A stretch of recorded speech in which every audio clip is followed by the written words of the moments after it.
My wife became distant and obsessed with her career. I discovered her affair when I found evidence of her planning a future with another man. 48 hours later she had nothing and the electrician she underestimated had the power cut and now she is begging. Never thought I'd be one of those guys posting their relationship drama online, but here we are. I'm going to lay out the whole show that's been my life these past few months. Buckle up. I'm Alex, 34, male. I've been an electrician since I was 19. Started as an apprentice, made money, worked my way up to journeyman, then master electrician. 5 years ago I started my own business. Nothing fancy. Just me and 2 other guys wiring up houses and doing commercial jobs around town. I make decent money now, enough to be comfortable without being rich. Me and Jessica, 31, female, met at my buddy Dave's housewarming party 6 years ago. She was his girlfriend's friend from college. Not going to lie, the first thing I noticed was her hourglass body, but what actually got me hooked was how she laughed at my dumb jokes, like genuinely laughing. Not that fake polite giggle most chicks do when they're just being nice. We hit it off right away. She was working at this marketing firm downtown handling social media accounts for local businesses. She was smart as hell, always had something interesting to say. Not like those boring dates where you're desperately trying to keep the conversation going. Our first date was at this dive bar that has the best wings in town. She showed up in jeans and a t-shirt. I knew right then I was in trouble. 3 years of dating, 3 years married, we built what I thought was a pretty decent life together. I was busting my ass getting my electrical business going, sometimes working 14-hour days crawling through attics in the middle of summer or wiring new constructions in the freezing cold. But it was worth it. We bought a modest 3-bedroom in a decent neighborhood, nothing fancy, but it was ours. Well, mostly mine since I put down most of the down payment, but whatever. In the beginning Jessica seemed to genuinely appreciate what I did. She'd have dinner ready when I got home from a long job and listen to me about the general contractor who nearly got himself electrocuted because he couldn't wait for me to kill the power. She'd brag to her friends about how her man could fix anything and used to wear my old work shirts to bed because they smelled like me. Never complained about my calloused hands or the fact that some days I came home so tired I'd fall asleep on the couch before dinner. Weekends were simple but good. We'd work on house projects together. She actually got pretty decent with a paintbrush and could hold her own with basic power tools. We'd have friends over for BBQs, binge watch shows, try new restaurants, normal couple stuff. Took a vacation once a year.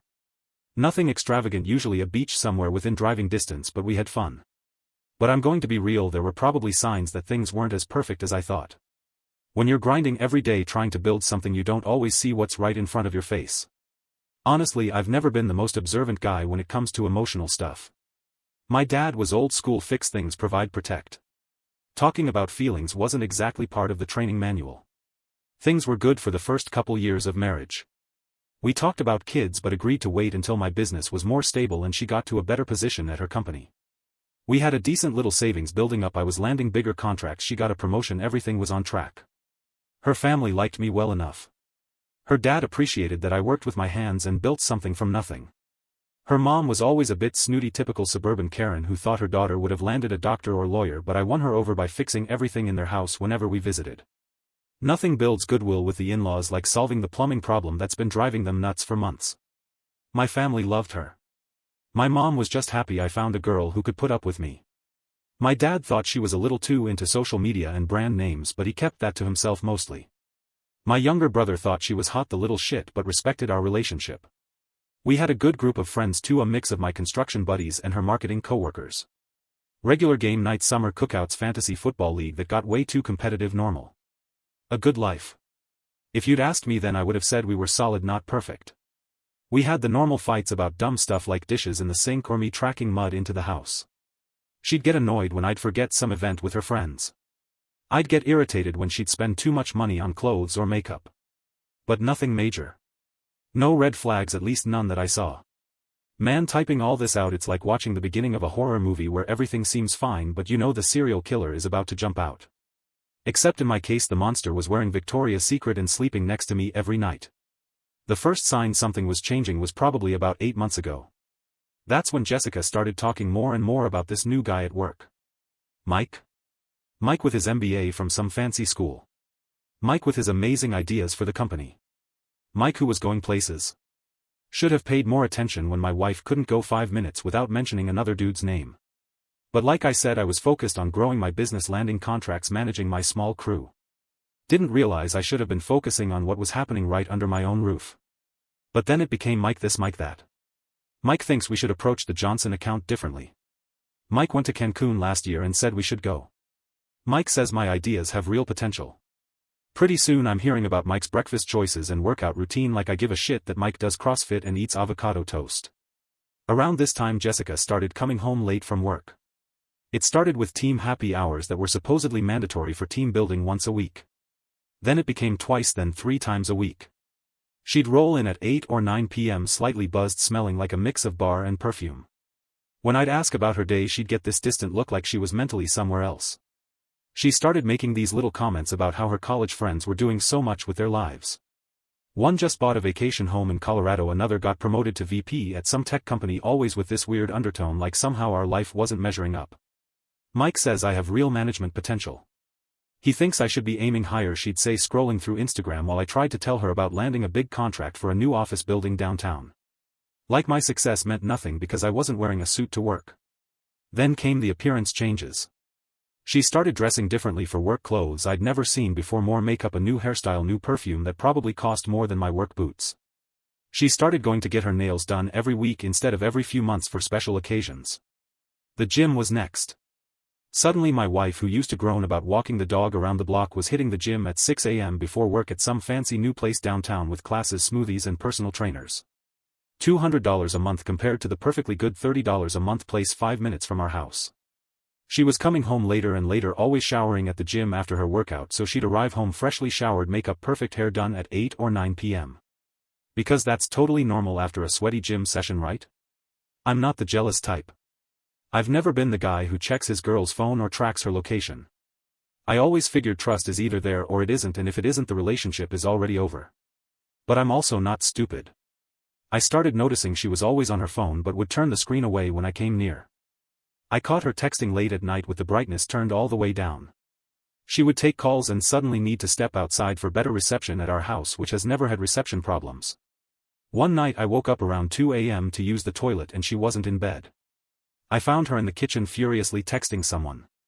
When she saw me she nearly dropped her phone and quickly said she couldn't sleep and was checking work emails at 2 a.m. Sure.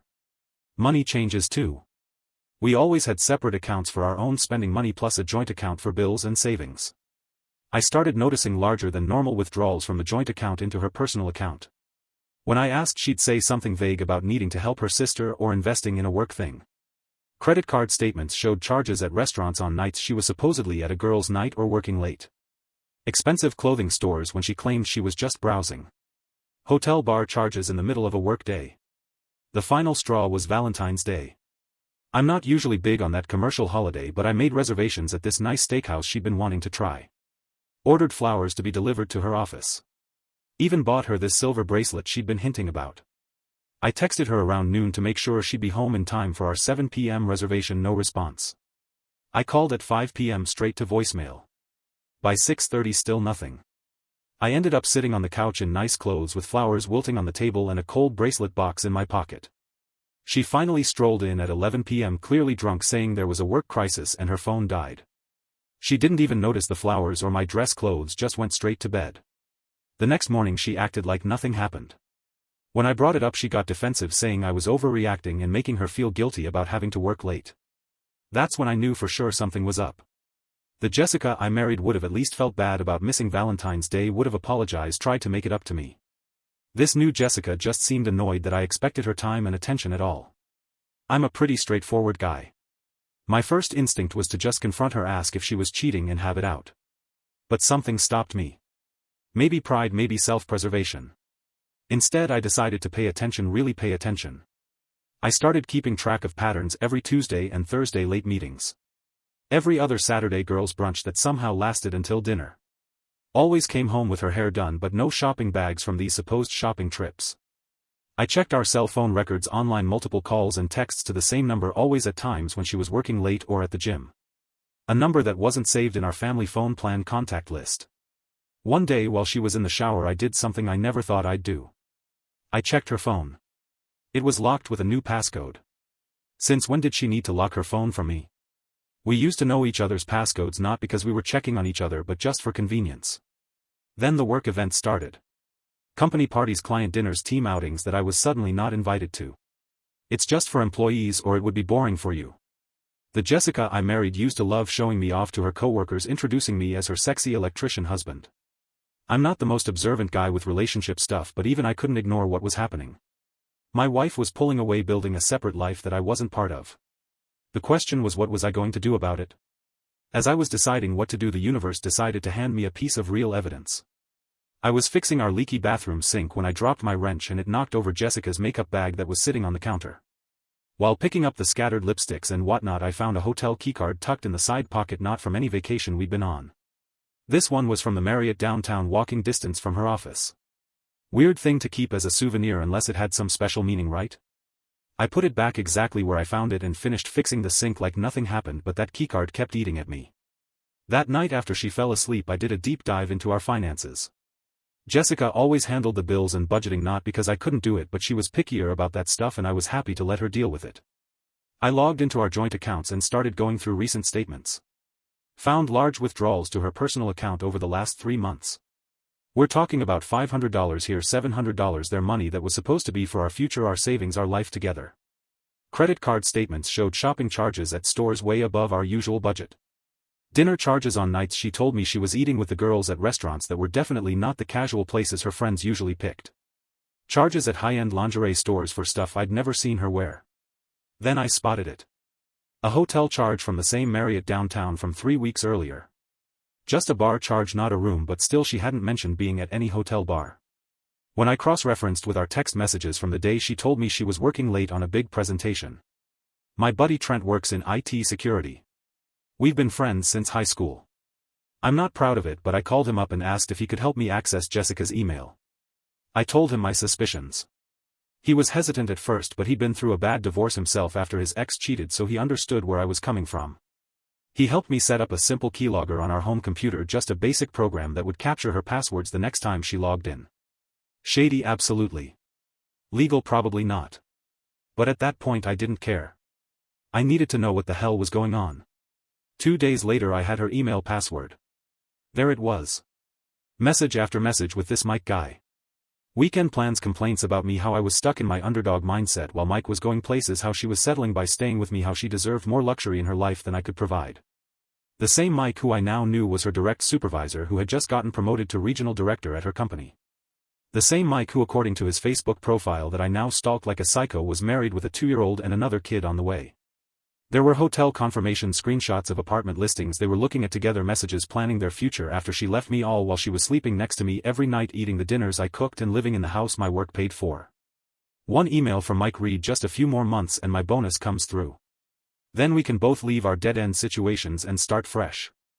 Just be patient and keep things normal at home." I felt like I'd been punched in the stomach. 6 years together, 4 years of marriage, all a lie, or at least it had become one. I sat in my truck for an hour that night, parked outside our house, just thinking. Rage, betrayal, everything washing over me. Part of me wanted to storm and pack her stuff and throw it on the lawn. Part of me wanted to find this Mike and introduce his face to the pavement. Part of me wanted to just get drunk and set something on fire. But I didn't do any of that. I'm not that guy. Never been the type to lose control even when every part of me wanted to. My dad always said, when you're angry, that's exactly when you need to think clearest. Old man was right about that, at least. Instead I started making plans. If Jessica and Mike were plotting their exit strategy, one needed to be 2 steps ahead. I wasn't going to be the chump left holding the bag when they decided to pull the trigger on their little escape plan. First I set up a consultation with a divorce lawyer, a guy I'll call Richard, who my buddy used when his wife cheated. Supposedly a real shark. I forwarded all the emails I'd found, the financial records, everything. He confirmed what I already suspected. I had more than enough for an at-fault divorce on the grounds of adultery. But Richard suggested something smarter than just confronting her outright. If you show your hand now, she'll just get defensive and start hiding assets, he said. Better to be strategic about this. Gather more concrete evidence, photos or video if possible, to document any unusual spending or asset transfers to secure your own finances before making any moves. And most importantly, act normal while doing all of this. The element of surprise is your biggest advantage right now. Once you confront her, the game changes completely. A game, that's what my marriage had become. A game of chess where I needed to anticipate her moves and counter them before she even made them. The next day at work I couldn't focus. I almost electrocuted myself because I was distracted thinking about Jessica and Mike planning their new life together while I was busting my ass providing for us. My apprentice Tommy actually had to step in and remind me to test the circuit. Kid saved me from a nasty shock. Embarrassing. That night when Jessica came home late as usual, I forced myself to act normal. I asked about her day, listened to her lies about a stressful client meeting, and even managed to kiss her goodnight without throwing up in my mouth. While she slept, I started making lists on my phone. Assets to protect, accounts to separate, people who needed to know what was happening and people who didn't. A timeline for how this would all go down. The next morning I texted her that I might have to go out of town for a big electrical job, a commercial building in Phoenix that needed a complete rewiring. I'd probably be gone for about 2 weeks. I asked if she'd be okay holding down the fort alone. Her response was so enthusiastic it was almost comical. "That's great, babe, such a good opportunity for you. I'll be fine here. Don't worry about me." "I bet you will be," I thought. "I bet you will be." The trap was set. Now I just needed to put the rest of my plan in motion. I made a big show of packing, loading my truck with tools, kissing her goodbye. I even stopped by my parents' place on the way out so they'd think I was really leaving. Told them not to mention anything to Jessica if they talked to her. I said I wanted to surprise her with a gift from the money I'd make. Mom thought that was sweet if she only knew. Once I was clear, I circled back to town and crashed at my buddy Tony's empty rental property about 15 minutes from my house. He's been through his own divorce nightmare, so he got it. I needed eyes on my house, so one of my friends, Kevin, who installs security systems, hooked me up with some discreet outdoor cameras I could monitor from my phone. We set them up when Jessica was at work, one watching the driveway, another on the front door. Nothing inside the house. I'm not that kind of creep and honestly didn't want to see what might happen in my own bedroom. The first day was quiet. Jessica came home, ordered food, watched Netflix, sent me some miss you texts that I answered with equally fake enthusiasm. Second day, around 7 p.m. a black Audi pulled up. Out steps Mr. Regional Director himself. Tall, gym body, expensive watch. Catching the streetlight, I could see he brought wine. They stayed until 3 a.m. I got it all on video, the arrival, the way they kissed at the door. Definitely not their first time. How comfortable he looked walking into my house with an overnight bag like he owned the place. Same happened 3 more times that week. Once they left together in the morning, she called in sick while they spent the day who knows where. They ate dinner on my deck, drank my expensive whiskey I'd been saving. They even took my boat out that I busted my ass to buy. While watching this show, I wasn't just sitting around feeling sorry for myself. I called my dad first, showed him everything. He was pissed but focused. "What's the plan, son?" he asked. "Need to protect what I've built," I told him. The next few days were a blur of preparation. With Richard, my lawyer, we secured my business since it was already an LLC in my name only. I set up new bank accounts, transferred my work equipment to the business name, changed beneficiaries on everything, and stored important documents and irreplaceable stuff off-site. Most importantly, I had papers drawn up giving my dad temporary power of attorney over my business, and moved half our savings to my new account, leaving her exactly half, everything above board and documented through my lawyer. By day 10 I had everything I needed: videos, emails, financial records, and a solid legal strategy. Just one more chess move before confrontation. I anonymously sent all the evidence to Mike's pregnant wife. She deserved to know before making life-altering decisions, just like I wished someone had done for me. With that final piece in place, I was ready to head home a day early for my business trip, and watched Jessica's face when she saw me. So I drove home a day early from my Phoenix job, ready for the big confrontation.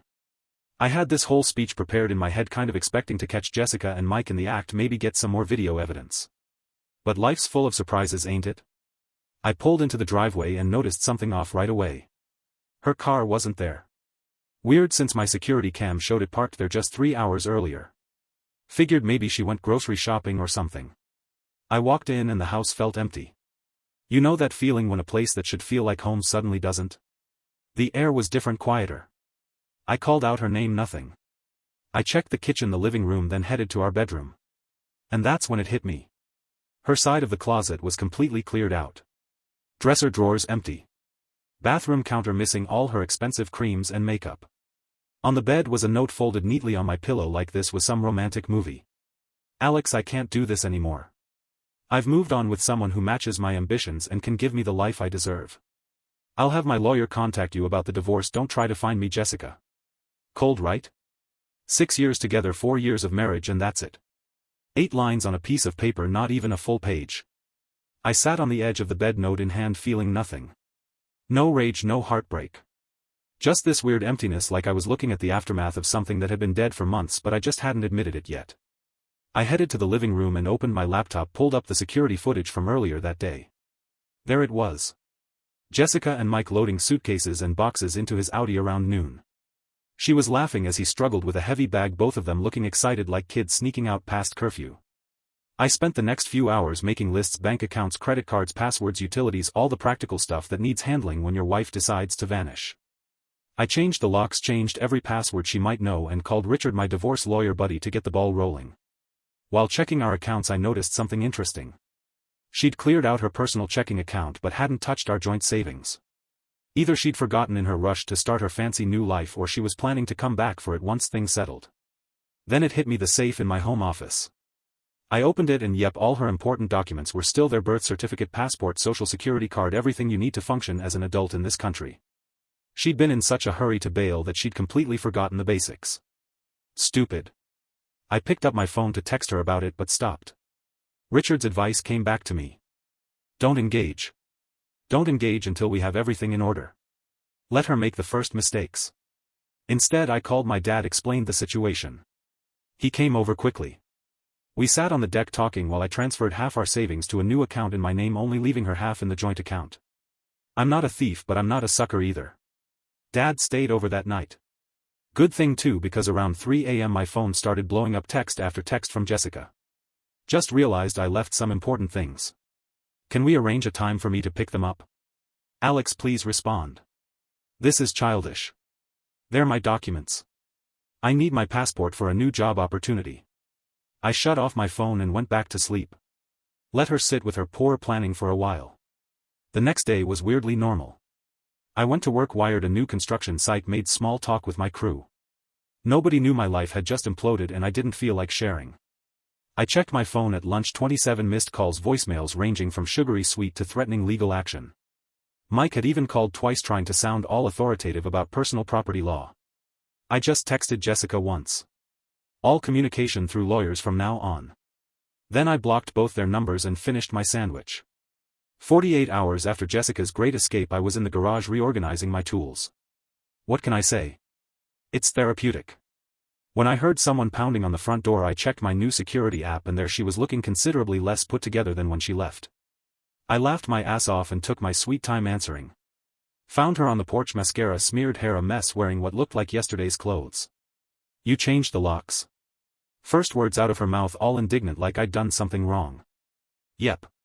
Didn't invite her in. Just stood in the doorway. I need my things, Alex. My documents. I can't do anything without them. Should have thought about that before you cleared out while I was working. Her face did this thing where she was trying to look sad but also trying to look attractive while looking sad. It's a weird expression that used to work on me. Not anymore. Can I please come in and get my passport at least? I have a job interview tomorrow. Nope, all items will be exchanged through lawyers. I've already contacted mine. That's when she switched tactics. She started crying, shoulders shaking, the works. Please, I made a mistake. Mike isn't, things aren't what I thought. I just need my documents. Not my problem. You can't legally keep my identification documents. Her voice rising to that shrill tone. Actually, I can. I'll secure them until proper legal exchanges are arranged. They're safe. They'll be returned through appropriate channels. She tried to push past me into the house. I just stepped to the side, blocking the door with my arm. Jessica, you made your choice. You left. This isn't your home anymore. It's my house too. My name is on the mortgage. Might want to check that again. The mortgage is in my name only. The house was purchased with my pre-marriage savings as the down payment, and since you abandoned the residence without notice, you've complicated your claim considerably. Thank you, Richard, for that legal script. Although I felt she didn't quite get what I said, she felt it because her face showed the exact moment she realized I wasn't the pushover she thought. Where am I supposed to go? Mike's place is complicated. Trouble in paradise already? That was fast. She glared at me. His wife found out somehow and showed up at his apartment screaming. Had all these emails and videos? Did you have something to do with that? I just shrugged. Sounds like karma to me. I have nowhere to go, Alex. Let me stay here until I figure things out. Just for a few days I'll sleep on the couch. No. You're being cruel. Full waterworks now. After everything we've been through, it would be leaving someone with a note after 4 years of marriage. Cruel would be screwing your boss in our bed while I was working my ass off providing for us. Cruel would be planning to clean out our accounts once his bonus came through. Her eyes went wide. How did you? I know everything, Jessica. Every email, every plan, every complaint about my lack of ambition. While you were falling for his leased car and maxed out credit cards. She crumpled onto the porch steps, sobbing for real this time, not for me but for her perfect exit strategy falling apart. I almost felt bad. Almost. I'll have Richard contact your lawyer about document exchange. You should go now. I closed the door, watched through the security cam as she sat there crying for another 20 minutes before finally calling her sister to pick her up. Later that night my phone lit up with a text from an unknown number. This isn't over. You had no right to ruin everything. I forwarded it to Richard with one comment. More evidence for the file. I spent the next couple weeks focusing on work and getting my life together. Had a massive rewiring job for a restaurant downtown that kept me busy. Plus Richard was putting together our divorce strategy. And yeah, it's been 3 weeks since she showed up crying on the porch. The document exchange finally happened, supervised by both our lawyers at Richard's office. Jessica showed up looking rough. Dark circles under her eyes, wearing clothes I recognized from 2 seasons ago. Guess the fancy shopping sprees were over? She tried to corner me before the meeting. We need to talk privately, Alex. Nothing to say that can't be said in front of the lawyers. Richard was a beast. Had everything organized, documented, ready for signature. Jessica's lawyer looked annoyed the whole time, probably because she kept interrupting him to make emotional appeals directly to me. I made a horrible mistake, she said at one point, reaching for my hand across the table. We could work through this. I moved my hand away. We're here to exchange documents, not reconcile. Her lawyer finally had to tell her to stop because she was making things worse. That seemed to wake her up to the reality of the situation. As we were wrapping up, I found out through Richard that Mike's situation had imploded spectacularly. His pregnant wife Emma had filed for divorce with evidence of multiple affairs, not just with Jessica. The company fired both Mike and Jessica for violating policy about manager-employee relationships. He was facing possible legal action from the company for using business trips to conduct his affairs.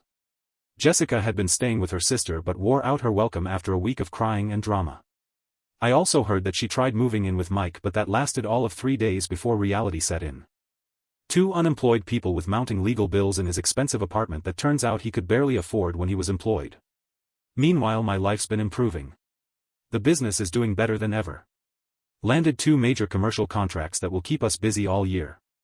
Bought a new truck, not to show off but because I actually needed one for work. The divorce is moving quickly. Since Jessica left voluntarily, leaving a written note about moving on with someone else, and there's solid evidence of her affair, it's pretty straightforward. Richard thinks it will be done in record time. Jessica still tries reaching out, occasionally texts from new numbers about how she misses what we had and made the biggest mistake of her life. I don't respond.